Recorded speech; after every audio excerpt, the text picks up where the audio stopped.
भावमयी दिव्याति दिव्य अति पावन सूक्ष्म उपस्थिति में उपस्थित मेरी निजात्म स्वरूप ज्योतिर्मयी प्रकाशमयी चैतन्यमयी अति पावन दिव्यात्माओं, आप सबके भीतर विद्यमान सर्वनियंता सर्वव्यापक सर्वशक्तिमान अखिल ब्रह्मांड नायक जगदाधार सर्वेश्वर सर्वभूतात्मा अखिलेश्वर परमेश्वर को मेरे हृदय से कोटि कोटि नमन स्वीकार कीजिएगा, स्वीकार कीजिएगा। प्रातः स्मरणीय पूज्यपाद सद्गुरु भगवान श्री प्रेमनाथ जी महाराज, जिनके प्राकट्य उत्सव की बेला में 4 दिवसीय उत्सव में हम सब जुड़ बैठे हैं, बड़े भाव और प्रेम से श्री महाराज को श्रद्धांजलि नमनांजलि सुमनांजलि अर्पित करने की बेला है। एक महापुरुष जीवन में करता क्या है, उसका किरदार क्या है। एक महापुरुष से जीवन में जुड़ने के बाद कैसी सत्क्रांति एक साधक के जीवन में हो जाती है, बड़ा विचारणीय प्रश्न है।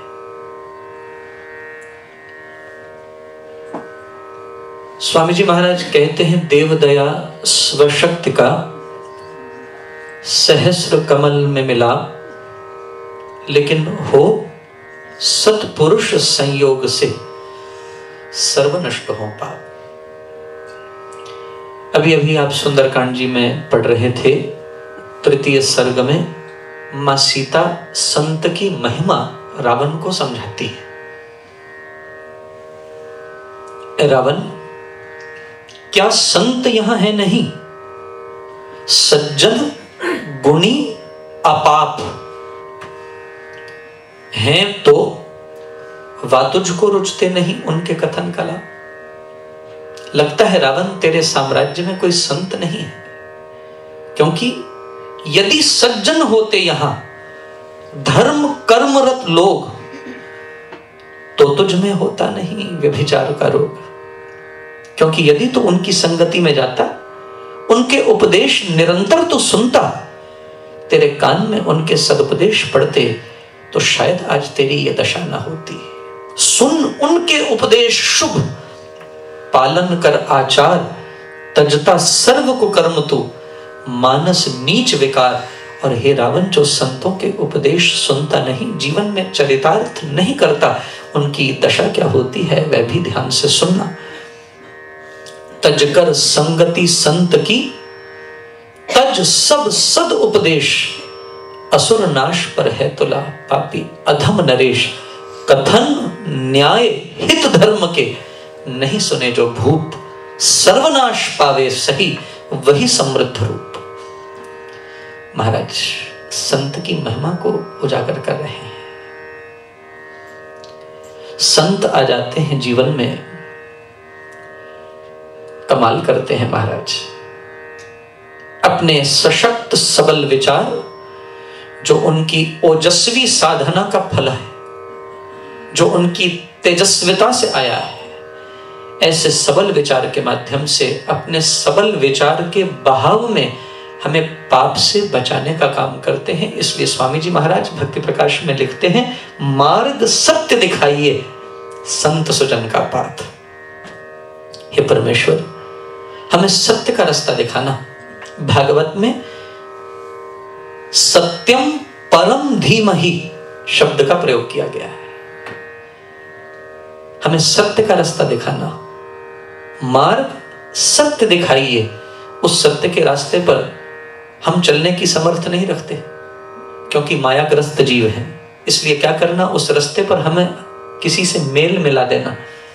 मेल किससे मिलाना? मार्ग सत्य दिखाइए संत सुजन का पाथ।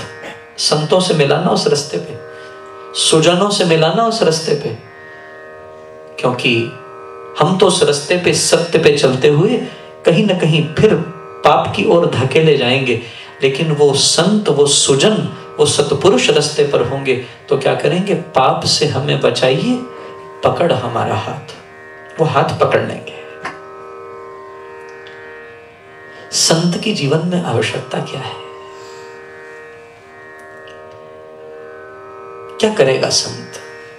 एक छोटी सी कथा से शुरू करता हूं। 4 दिन आने वाले यही चर्चा आपके समकक्ष करूंगा। भारत में एक संत हुए हैं, उनके जीवन की घटना मैं आपको सुनाना चाहता हूं। जयपुर के पूर्वी भाग में एक पहाड़ी थी। उस पहाड़ी पर एक स्थान था जिसे गलेता बोलते थे। गलेता नाम की ये पहाड़ी जो है, ये गालिब के नाम से बनी है, गलेता। आज से 400 वर्ष पूर्व एक महापुरुष अयोध्या से चले और आकर इस गलेता नाम की पहाड़ी पर निवास करते हैं। ध्यान से सुनिएगा, इन कथाओं में बड़े गहरे रहस्य छिपे हुए हैं। उन दिनों इसका नाम जयपुर नहीं था, तब पुराना नाम जो जयपुर का है वह आमेर है, तब उसे आमेर कहा जाता था। और आमेर में जयपुर की राजधानी थी। आमेर में गलिता नामक स्थान पर ये संत आए हैं, इनका नाम है अग्रदास। इन्हें प्राय लोग पैहारी बाबा के नाम से जानते हैं। पय का अर्थ होता है दूध। पय का ही सेवन करने वाले न वे अन्न छूते हैं, न वे फल छूते हैं, न वे मीठा छूते हैं, न वे नमक छूते हैं। केवल और केवल दूध पर ही अपनी जीवनचर्या चलाने वाले ये संत स्वामी अग्रदास जी महाराज बड़े उच्च कोटि के महापुरुष हैं। साधना में रहते हैं, राम नाम की उपासना करते हैं। निरंतर मुख से राम राम राम शब्द उच्चरित होता रहता है। स्वामी जी महाराज ने कहा है, संत की महिमा में राम रंग रंगा रहे। राम रंग रंगा रहे, जो आए करे लाल। उस पर नाम का रंग चढ़ा हुआ हो, नाम की लाली हो उस पर। जो उसकी सन्निधि में आए उसे भी जैसा सुरूर, जैसा रंग उस पर चढ़ा है, वैसा सुरूर, वैसा रंग दूसरे पे चढ़ा है। राम रंग रंगा रहे, जो आए करे लाल। जो आ जाए सामने, जैसा भी आ जाए, उसे परमेश्वर के नाम में रंगने का प्रयास करें।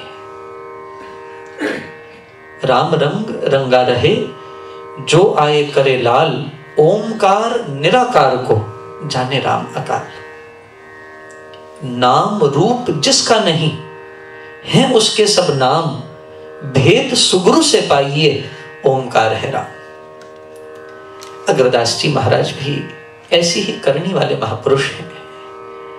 परमात्मा का सब में अवलोकन करते हैं। पैहारी बाबा के नाम से इन्हें जाना जाता है। आज गलिता नाम की पहाड़ी पर पैहारी बाबा बैठे हुए साक्षी भाव में, साक्षी भाव समझते हैं ना, it is an observation of the inner self. It has got nothing to do with an outward action. It's all about being and going inwards. साक्षी भाव में पैहारी बाबा बैठे हुए हैं। एक डोम महिला, डोम महिला समझते हैं? नहीं समझते होंगे। डोम एक राजस्थान की जाति है। डोम उन्हें बोला जाता है जो नाचकर दूसरों को प्रसन्न करते हैं, जिनकी जीविका नृत्य से चलती है।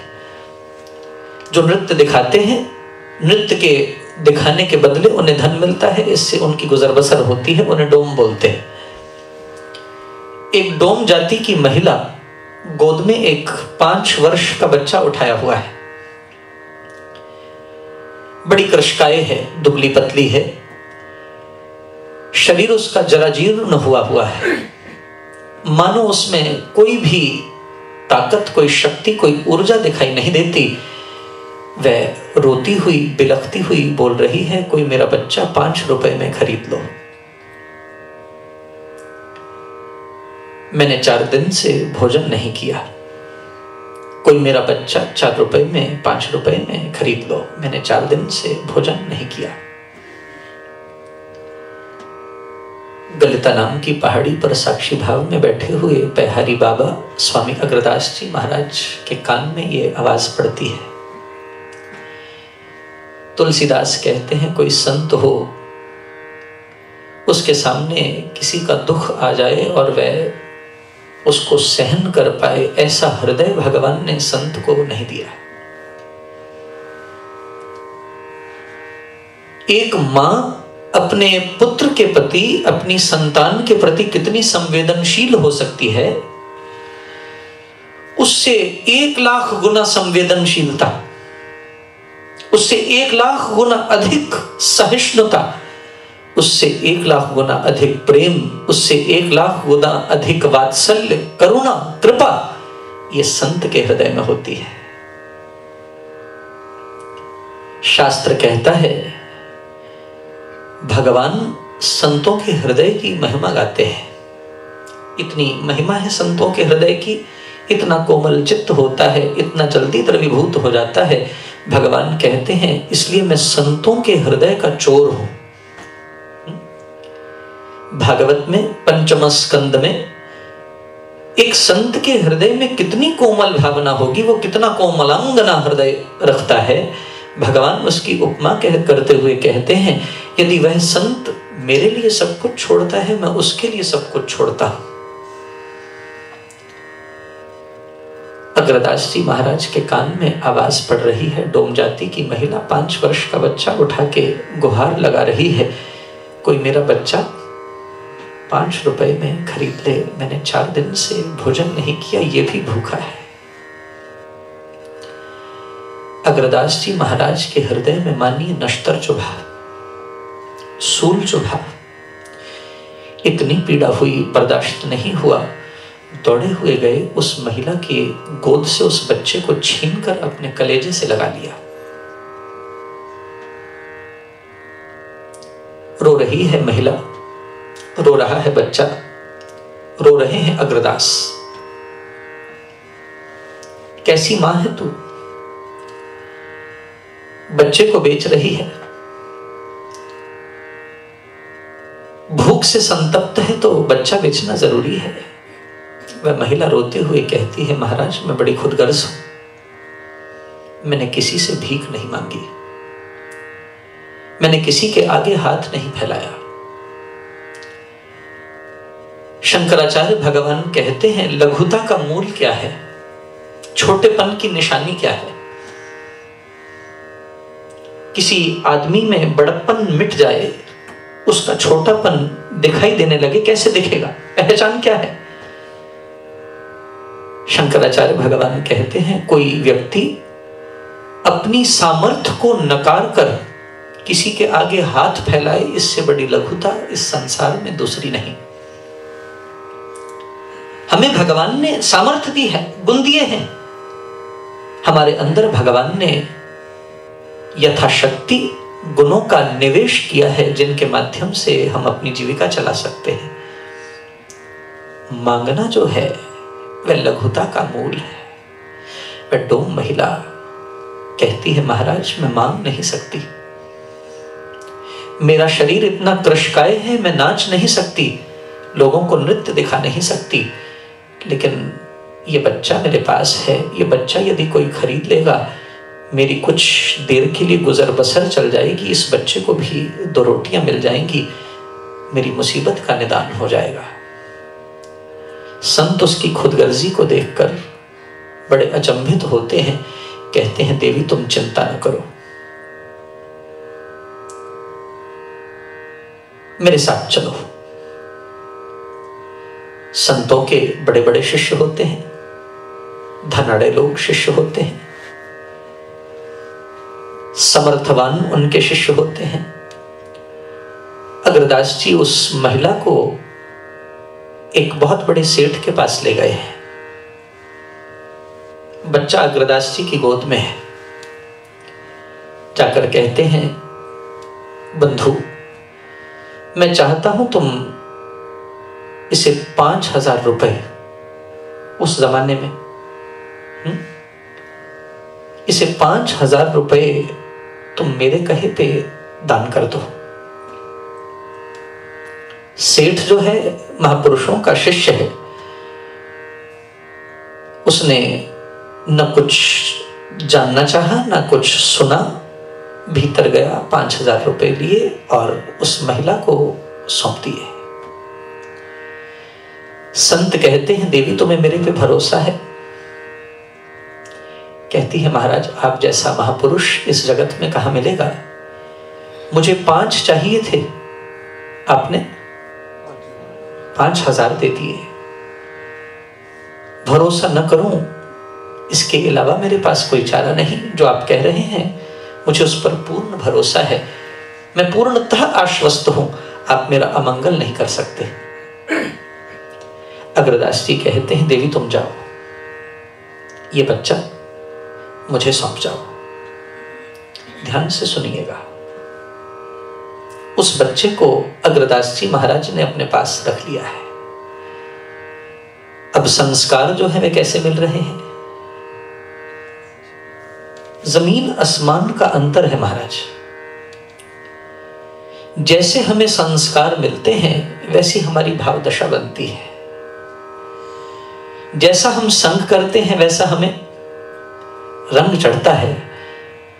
जिस अनुपात में संग करते हैं उस अनुपात में रंग चढ़ता है। और कोई बच्चा ही संत की शरण में आ जाए, उसे संस्कार ही संत से मिलने लग जाए तो वो क्या बन जाएगा, उसका उल्लेख करना असंभव है।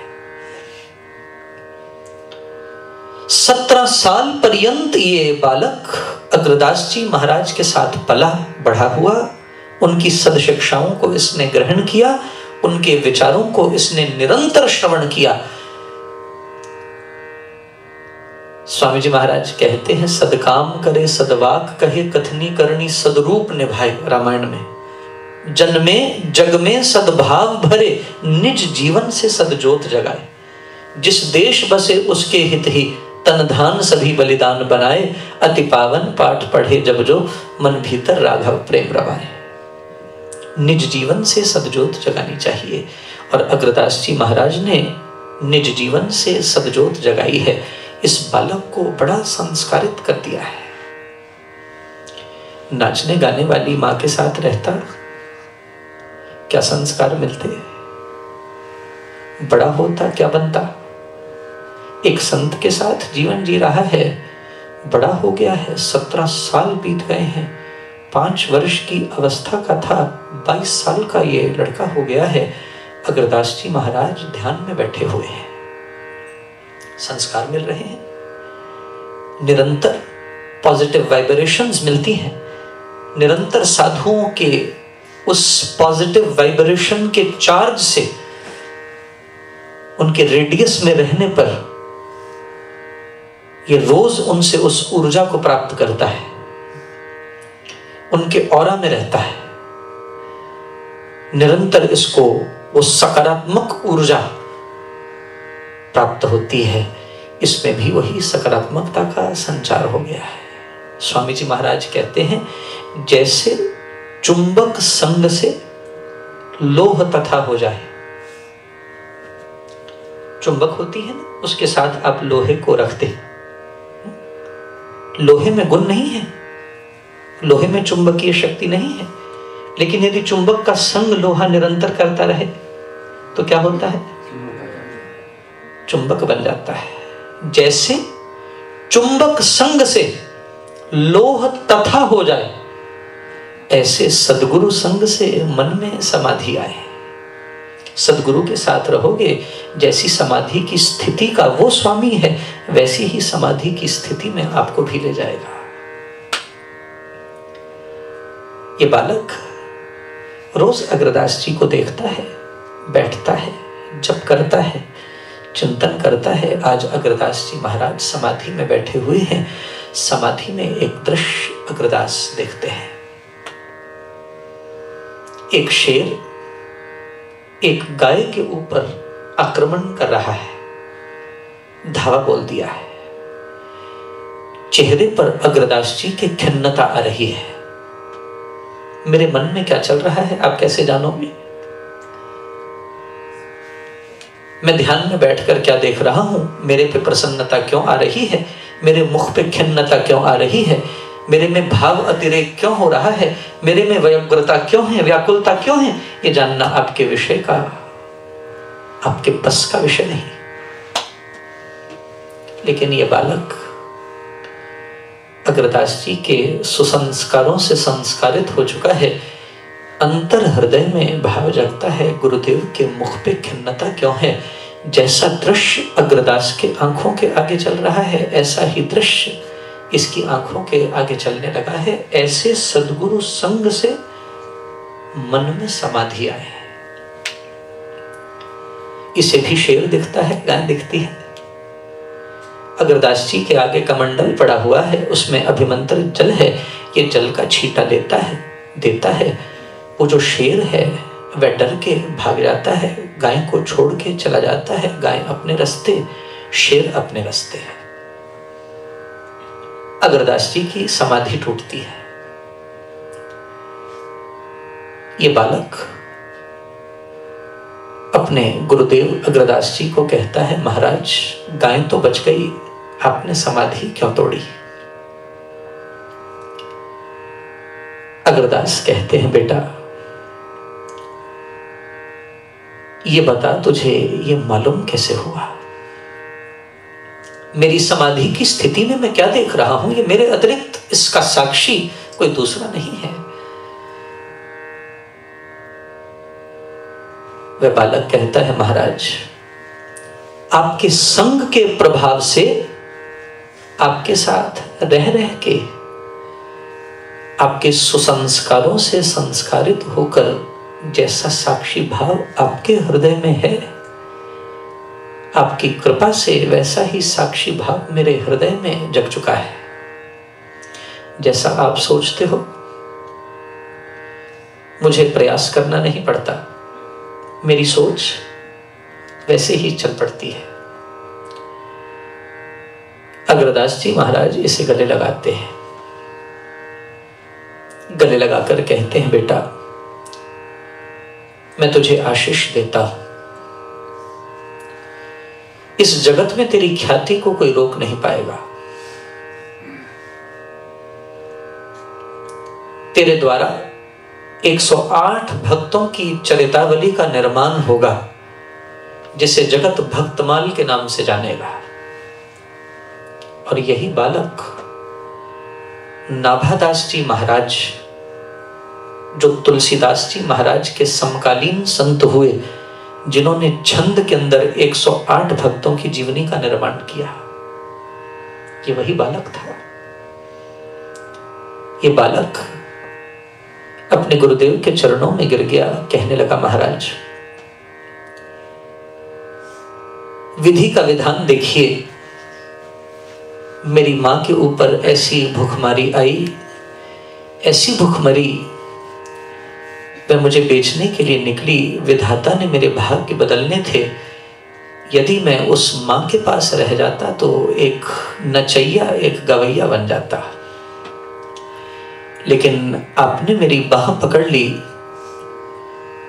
मुझे कहां पहुंचा दिया, मुझे इस जगत में वंदित, पूजित, वंद्य नाभादास के रूप में विख्यात कर दिया। संत हाथ पकड़ ले, कोई संत हमारे जीवन की संभाल कर ले, किसी संत के माध्यम से हम संस्कारित हो जाएं, कोई महापुरुष हमारे जीवन की बागडोर को अपने हाथ में ले लें, तो समझिएगा वह कायाकल्प कर देंगे। असंख्य रोग मिट जाते हैं महाराज। स्वामी जी महाराज ने तो यहां तक लिखा है, कोई किसी सत्पुरुष से मिलाप करे, उसकी 3 चीजें उसकी कृपा की प्रसादी से हल हो जाएंगी। उसकी कृपा की प्रसादी को प्राप्त करने की पात्रता अर्जित जरूर करिएगा। पात्रता नहीं है तो ये 3 घटक कभी नहीं घटेंगे, और पात्रता अर्जित हो गई तो 3 घटक घट जाएंगे। संत की कृपा को प्राप्त करने का पहला साधन है उसकी संगति। स्वामी जी महाराज कहते हैं, सदगुरु चंदन सम कहा भगवत प्रेम सुवास। सदगुरु कौन है? बोले चंदन है। चंदन में से क्या आती है? महक आती है, खुशबू आती है। सदगुरु रूपी चंदन में से कैसी महक आएगी? बोले परमात्मा के प्रेम की महक। सदगुरु चंदन सम कहा भगवत प्रेम सुवास। उस गंध को प्राप्त करना चाहते हो, वो सुवास आप लेना चाहते हो, तो क्या करे? निष्दिन दान करे उसे, जो जन आवे पास। कोई चंदन की फोटो लगा के सोचे कि चंदन की खुशबू आ जाए, मिल जाएगी? नहीं आ सकती। उसकी खुशबू लेनी है तो चंदन के पेड़ तक जाकर यात्रा करनी ही पड़ेगी। बोले सदगुरु की कृपा प्राप्त करने के लिए पहला साधन क्या है? उसकी निरंतर संगति करें, उसके पास आके बैठे, सुनिए ज्ञान विचार को पुस्तक दर्शन वेद। उसकी शरण में आकर ज्ञान सुने, विचारों को प्राप्त करे। पुस्तक दर्शन, दर्शन सुने। 12 स्मृतियां हैं, 12 दर्शन हैं, और फिर चारों वेद सुने। पुस्तक दर्शन वेद पहला साधन है कृपा प्राप्त करने का। दूसरा साधन, जो कहा जा रहा है उसे जीवन में उतारिए, ये दूसरा साधन है। जब वो आपको इस रास्ते पर चलते हुए देखेगा, जब उसको ये भरोसा हो जाएगा जो मैं बोल रहा हूं, सामने वाला साधक उसे जीवन में उतारता भी है, यहां पल्ला झाड़ के नहीं जाता, तो फिर कृपा मिलनी शुरू हो जाएगी। तीसरी बात बहुत महत्वपूर्ण है। स्वामी जी महाराज भक्ति प्रकाश में कहते हैं, उस महापुरुष से व्यक्तिगत रूप से प्रेम करिए।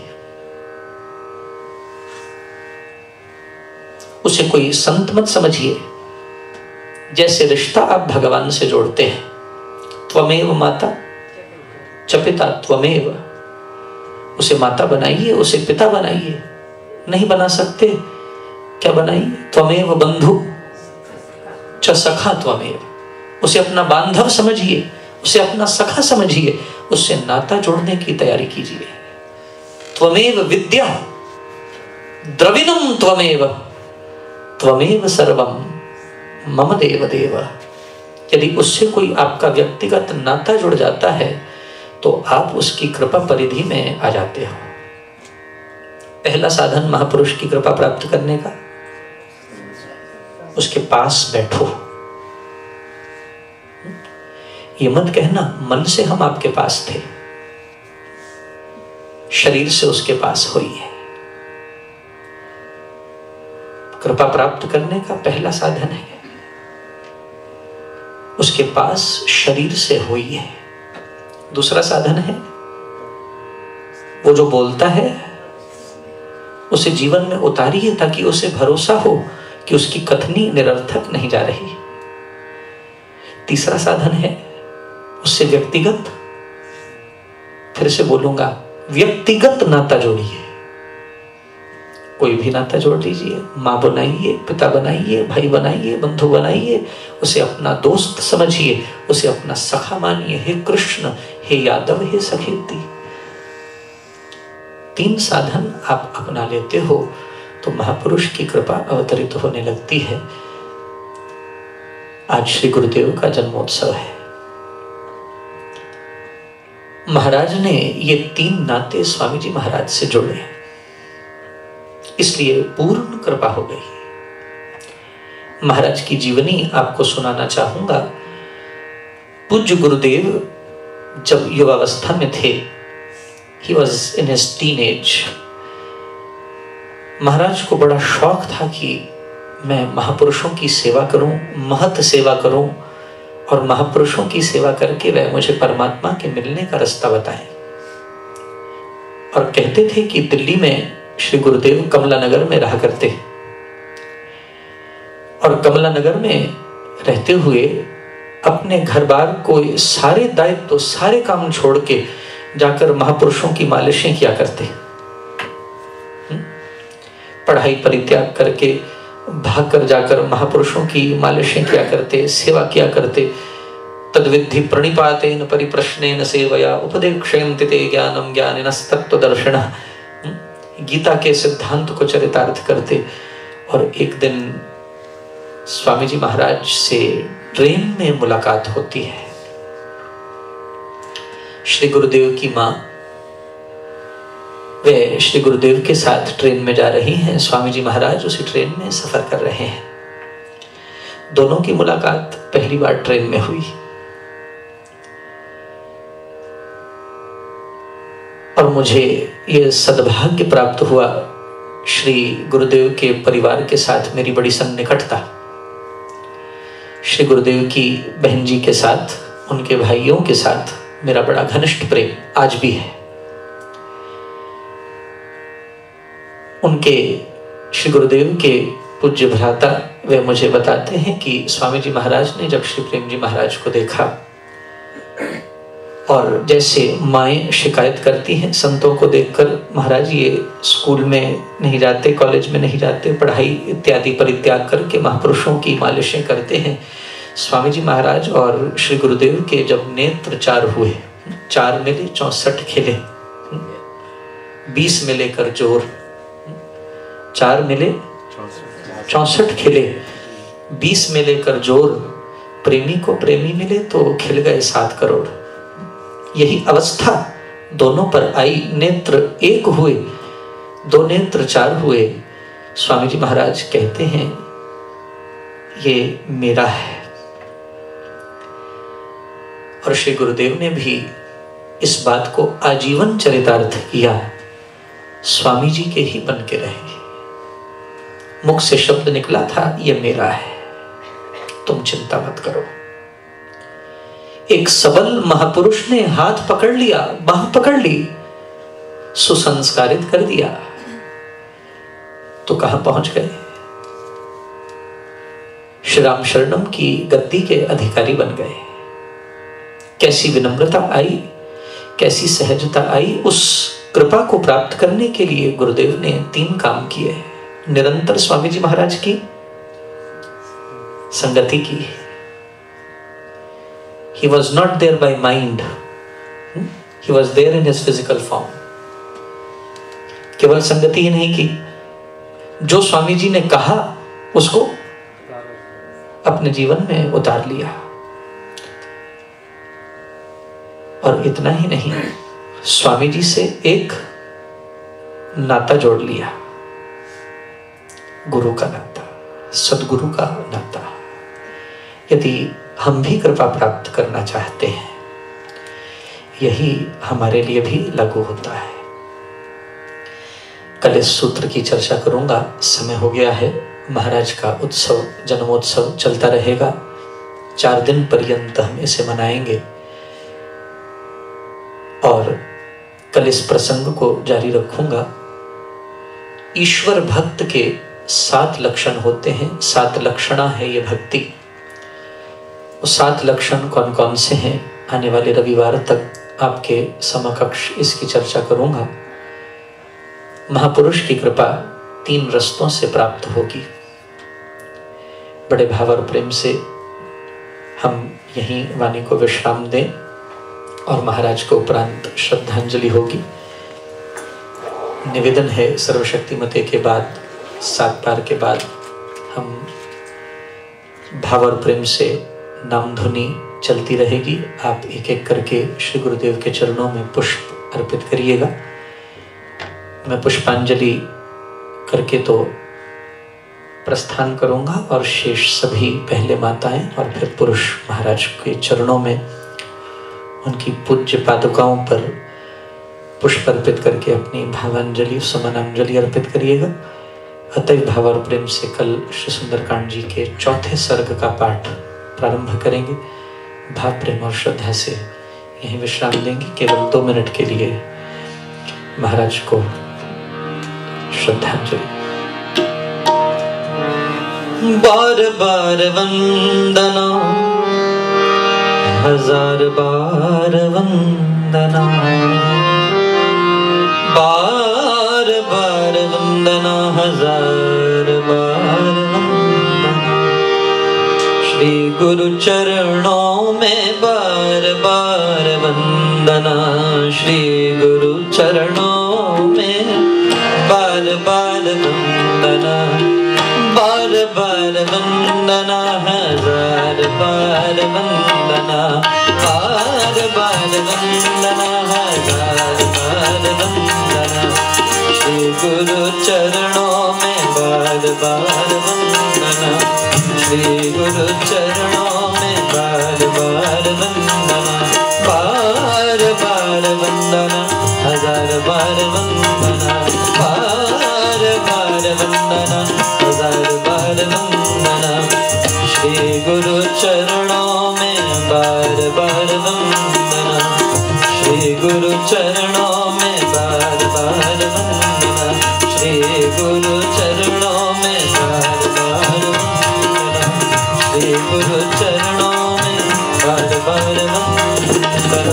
सर्वशक्तिमते परमात्मने श्री रामाय नमः, सर्वशक्तिमते परमात्मने श्री रामाय नमः, सर्वशक्तिमते परमात्मने श्री रामाय नमः, सर्वशक्तिमते परमात्मने श्री रामाय नमः, सर्वशक्तिमते परमात्मने श्री रामाय नमः, सर्वशक्तिमते परमात्मने श्री रामाय नमः, सर्वशक्तिमते परमात्मने श्री रामाय नमः।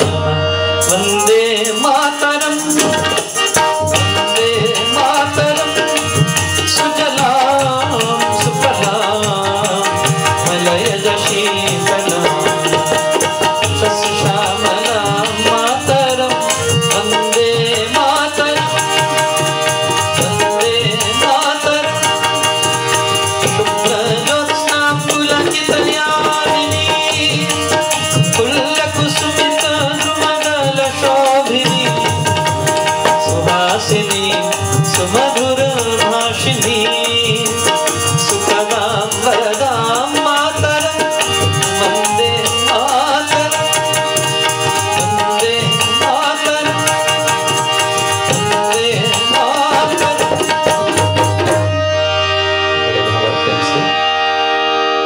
ध्वनि नाम संकीर्तन होता रहेगा और हम सब मिलकर पुष्पांजलि अर्पित करेंगे। पहले माताएं और फिर पुरुष। कृपया पंक्तिबद्ध रूप से आए और बड़े भाव और प्रेम से श्री गुरु चरणों में सुमनांजलि अर्पित करेंगे। कल और परसों 7 से 8:30 और रविवार को सुबह 9:30 से 11 बजे इस 4 दिवसीय उत्सव की समाप्ति होगी। अतः भाव और प्रेम सहित जय गुरुदेव, जय गुरुदेव, जय गुरुदेव, जय जय गुरुदेव।